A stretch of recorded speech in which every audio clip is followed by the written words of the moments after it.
Okay, so let's explore the range of motion and strength or force production targets that we are chasing within this program. So essentially what we're trying to do is expand the movement options that the lumbar spine, the low back, and associated tissues have available. But not just make them available, make them more tolerant to force and load.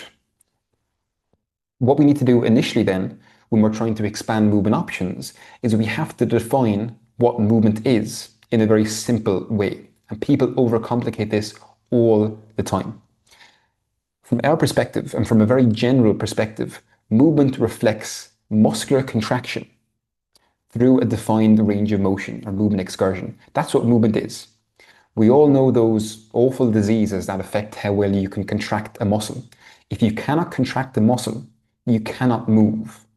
And so when you contract the muscle shortens, it pulls on a bone via the tendon, and the bone moves. And if we have range of motion available at that joint that represents two segments or bones interacting with each other, that's what a joint is, then we have movement, we have range of motion.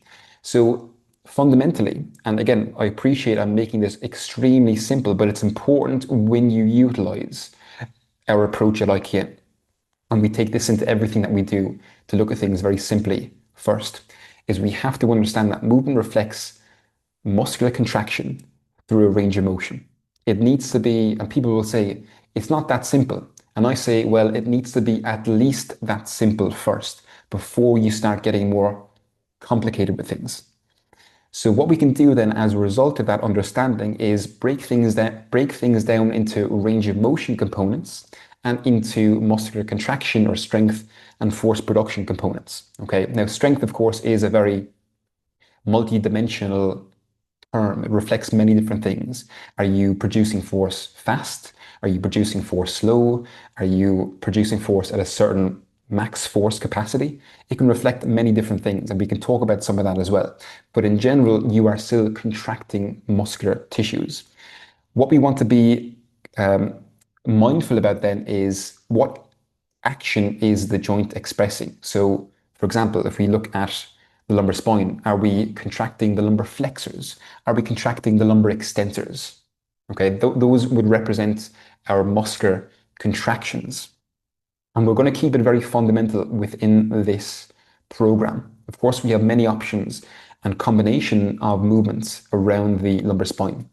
But what we're going to do is look at, from a range of motion perspective, we're going to look at how we can start to influence lumbar flexion here, lumbar extension range of motion, lumbar or spinal rotation range of motion, side flexion, and pelvic translation. When you translate the pelvis laterally or forward and back, you are going to influence the lumbar spine there as well. Now, of course, if you really break things down even deeper, we can consider that the lumbar spine is a reflection of how the thorax, the thoracic spine and rib cage unit, is interacting with the pelvis.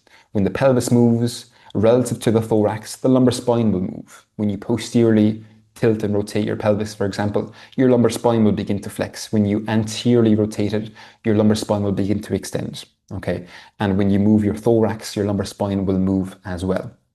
So those are the range of motion targets or components that we are chasing. We're trying to increase flexion range of motion if it's limited. We're trying to increase extension range of motion. But again, not just increase it, but build tolerance to it. From a strength and force production perspective, like we said, we have to consider the directions of muscular and joint action. Now, this is what we do. We look at the joint actions first. So